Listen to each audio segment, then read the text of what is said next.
Karyn Bryant for MMA Heat. I'm here with Quinton Rampage Jackson. We are here in Denver, Colorado. You got a fight coming up in 1 week. Yeah.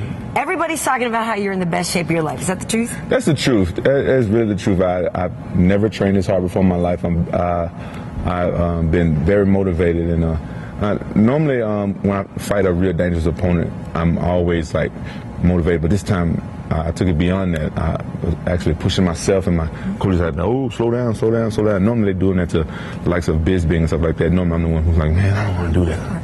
But it's been a whole different mindset.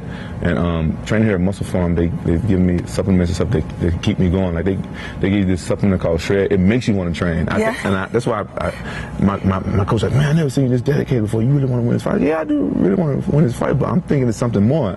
I'm thinking it's the H.E.A.T. Because one day I didn't take it. I was like, let me see. Yeah. I didn't take the H.E.A.T. and then I was like, I wasn't feeling it. I think it's this supplement called H.E.A.T. and it's been really good for me. For energy level wise, or also do you think it's like firing stuff off in your brain too? Yeah, it's good. It's good. I know I'm motivated as well too, because I came into camp in shape and stuff like that.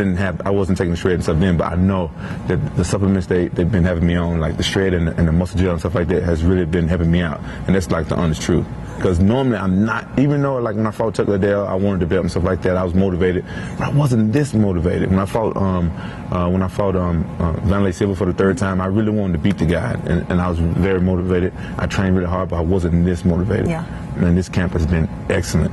Now, is it because of your opponent, or is it just because of where you are in your life and in your career? What do you think is the reason that you're this motivated? I think it's both. Like my opponent is very cocky, and the last time I fought a cocky guy, real cocky, I wasn't successful in. Is that Shogun? Yeah, I wasn't successful in the victory, and it haunts me, like, because you know, a lot of times people mistake my confidence for cockiness, but you know, I call those type of people haters. They don't really know me, because I'm a very confident person when I fight. I'm not cocky, and I really despise cocky people, and so I just don't like it. So I want to be victorious over cocky fighters, and this guy has really motivated me to train hard. He's so cocky. He's too young to be this cocky. Well, that's what I want to ask him, because you know, if you're a Jon Jones fan and you make the argument, listen, the kid is so young and he's so talented. I mean, you have to, you know, you can't look at the kid and not see the kid is talented. Yeah, he is. You got to give him that. So for you though, where does you know, a confident man, a champion, where did that cross over into cockiness for you?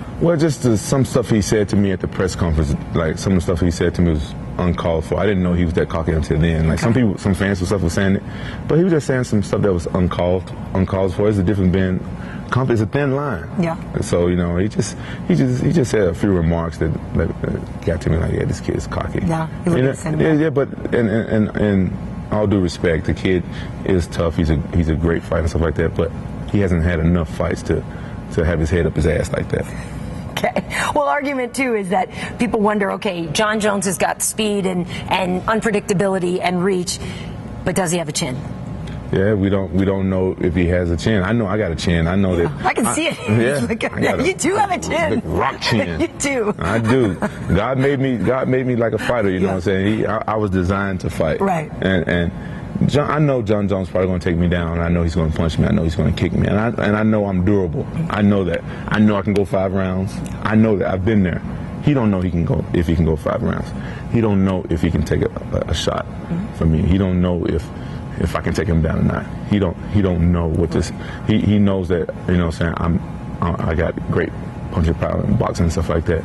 But do he really know what I have planned for him? Well, that's what I was going to say, because even though you're the veteran and you're the one who we can pull up more tape on, you actually do have a little bit of an element of surprise right now. You could be the unpredictable factor because of all this training, of all your motivation and your inspiration. Yeah, and plus everybody telling me how predictable I am. It's like, okay, you know what I'm saying? But people don't really haven't dissected me all the way. Jon Jones thinks he did, but you know what I'm saying? Even though I don't know how to play poker, I know how the game is basically played. You don't show all your cards. You know what I'm saying? So I know that, and you know what I'm saying? I got a good poker face. You know, I don't have to show everybody all my skills, because I'm not the type of guy who like to boast and brag and stuff like that. You know what I'm saying?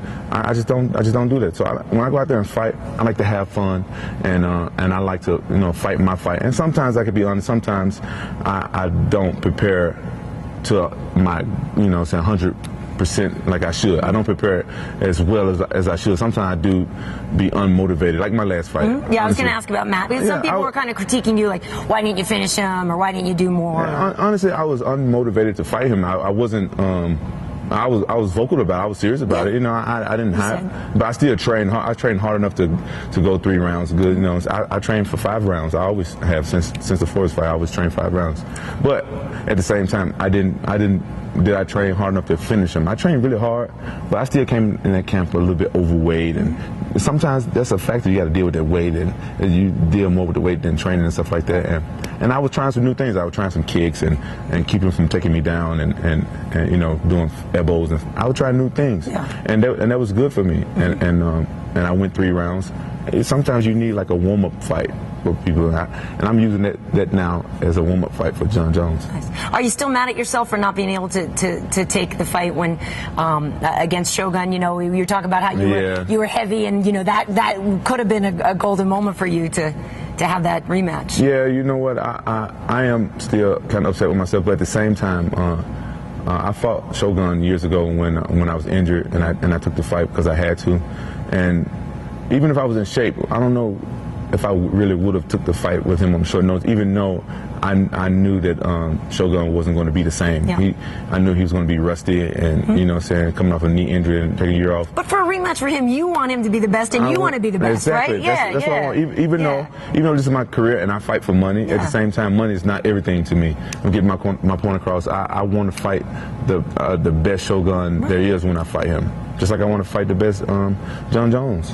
That's just where I am. Like I think the fans deserve to see great fights if they paying for it, you know. And that's why I've been the type of fighter I've always been. How much is the fact that it's a championship fight, you know, weigh on you? I mean, how badly? Because some fighters aren't really that worried about ever being the champ. They're not that concerned about it. How much do you want to have that belt? Well, I really want my belt back really bad, but at the same time, I don't have as much pressure as Jon Jones have, because he got to defend his title. He's basically technically undefeated.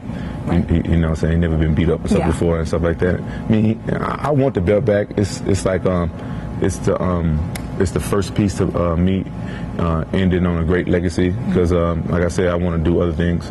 I don't want to fight for much more longer.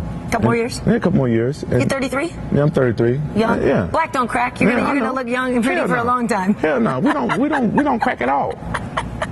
Although you do have a pretty good scar over your eye. Who is that one from? This scar is from when I powerbombed Ricardo Arona. All right. On my like 25th or 26th birthday. Nice. Yeah, I still have that canvas at home, and I can't do nothing. What do you think I should do with that canvas? Well, I don't know, because some guys, like I know Jay Haran has his bloody canvas hanging in Extreme Couture, and some of the guys kind of put it up as a harbinger for young guys, and that's how you fight type of thing. Yeah, I don't know what I'm doing. It's in my garage. It's taking up a lot of space. Throw pillows, get it cut down. I don't know. That's a dirty ass mat. There was a lot of fights. There was a lot of fights on that canvas. I had it for a long time. I'm curious about your career. You've got about 40 fights now, right? Something you know, I'm not the type of guy. I don't even remember my record. Well, that was what I was going to ask you. Is do you remember your fights though? I mean, maybe not the records, but the fights. You know. Some of them I remember. Like some of my fights I remember, but it's really hard for me to explain. This is how I stay grounded. This is how I stay humble. Is that I basically look at as fighting as my career, as my job. Just like a school teacher or a lawyer, I'm pretty sure a school teacher probably don't remember every test she give her students and stuff like that. So that's the same way I basically look at it. So some fights I remember like bits and bobs and bits and pieces, and I don't really go back and watch them that much anymore. Like after the fight, you know, if I do great and stuff like that, I watch the fight and stuff like that a little bit with my friends and stuff and show my kids. But after that, I don't watch them no more, and I just go on and prepare for the next job. It's kind of weird, you know. I'm really weird about that. I'm not a sports guy. I don't watch sports, and I really don't watch MMA that much unless my friends are fighting or somebody who I'm a fan of or interested in fighting. It's just, to me, I just stay grounded and try not to have my head up my own ass and, you know, walk around like I'm a professional fighter. Like I leave that in the cage. When I come home, I don't bring my work home. Who are you a fan of? I'm a fan of Anderson Silva, and I'm a fan of like a lot of the old greats, like the most exciting guys. Like I'm a fan of Dan Henderson and Fedor, and I watch those guys fight anytime. And do you think they stopped that fight early? I don't know. I would like to see it go for a couple more seconds. Well, that was the thing, because he kind of woke up to the end there. Yeah, I'm a fan of those guys like that. Like, I'm a big Chuck Liddell fan and Vanderlei, even though Vanderlei gave me 2 of my worst ass whoopings. But I always been a fan of that guy. Yeah. First, like Kevin Randleman, like a lot of fans, I'm fans of guys that I fought. Oh, I'm a big fan of Sakuraba. I'm a fan of yours. I'm a fan of these jeans, by the way. Are you? Well, you know, I gotta say, Quinton, it was tough for me to come and interview you today because of everything that happened last time. And some people were like, you know, if you had just worn a blazer and looked more professional, that would have never happened. Because I have only been doing the interviews, you know, for a really long time, and that's all it takes apparently is a blazer, and then you're legit. Yeah, I guess so. I don't know. So, you know, it's a concern because to me, if a woman looks good, she can wear a blazer or a tank top. It don't matter. It's how she carries herself. And you, I respect you. You're a very respectful woman. But I am silly. I do joke around, and you know, I joked around, and I joked around with the motorboat thing. I was in a good mood. I just won a fight. Did win. So after this fight, if I win and stuff like that, you probably be safe to let your husband interview me and you behind the counter this time. That's good. Yeah, so. Well, I did think it was hilarious. I find you very entertaining. Never for a minute was I threatened. And had I been threatened, I got a pretty good straight right. So I would have had to take it. I would have had to take it. I would have begged you, please don't sue me. You know, I would have had to take it. And when I mess up, and I know I mess up, you know, because listen, sometimes I'm silly and sometimes I go too far. I've lost friends, and some of my friends like get mad at me, don't talk to me for a while because I joke. If I find something, I joke around. I'm just silly. I just like to have fun, to make me laugh and to make other people laugh. And you know, my fans that really know me and that been behind me for a long time, y'all know what's up. Y'all know I'm just silly. You know, I'm not a womanizer and stuff like that, but I do love the ladies. I'm a single man. And they love you back is the thing. I'm glad they love me back. I'm glad they do, man. Goodness. So you're going to Hollywood after fighting then? You're sticking with Hollywood? I mean, you've already been very successful, so. Well, you know, I put that on hold. You know, I did a movie right before camp, and so that's done. It's up to my agents, you know what I'm saying? They do a great job, but I want to go into video games. Yeah. You know what I'm saying? Have your own game? Yeah, I want to design video games. I want to do all this stuff because I got a lot of ideas for video games, and video games are so good right now. Wait till this Gears of War 3 come out. Yeah. You guys got to play it. The video games are so good right now with the technology, and I'm telling you, I want to go into a whole different things. I want to produce a reality show for my team, Wolf Lair, because those guys are so funny. Right. Man, we miss so much stuff because we don't have a camera, and we start messing around a little bit. Yeah. But these guys really need their own reality show. Like, reality shows are really popular and stuff right now. Yeah. I don't watch that many reality shows, but I will watch this one. Yeah. I want to produce it. I can't do it while I'm training for fights. I think I'd be a millionaire off my own team. These guys are funny, man. Nice. Well, I can help you out with that. Then maybe we should work that out. I would love to work with you. Well, Rampage, thank you. It's a Saturday. I know you should get some rest, but I really appreciate you spending the time. Oh no, I would love. I think it's great. I'm down to spend time with you anytime. I would spend all the time I can with you. Anytime. Listen, you're a very nice person. The first time we had an interview, it didn't go well. And I feel bad about that because I didn't know you was that cool. But you know, I am that way. I had to get on somebody the other day that gave me an interview. Yeah. I'm a mental giant in that way and stuff like that. And you know what? You didn't take it personally, and you was cool. And I'm glad we have this relationship. Yeah. Just wish you wasn't married, but that's a whole nother interview. You know, the good ones are always taken. You guys, you know, straight up, y'all know I keep it real. She's a very nice person. Y'all be nice to her out there in the media, and please follow her and everything she do because she's a real good person. And I'm just one of these guys that's too late. Her husband sitting behind the camera right now is looking at me like, man, can you just shut the hell up because this is mine? You know what I'm saying? It's like, man, you know, what I got to do? You know what I'm saying? What I got to do? She's taken. I got the biggest crush on her. You know, it's like, oh well. Well. Thanks, Quinton. You're killing me. Thank you guys for supporting the UFC, and the next light heavyweight champion will be me. I hope you guys ready for that, because I'm going to destroy this kid. I'm going to destroy him, and if I don't, I'm going to be the maddest guy in the world. I'm going to chase him down and hold him down. Wow.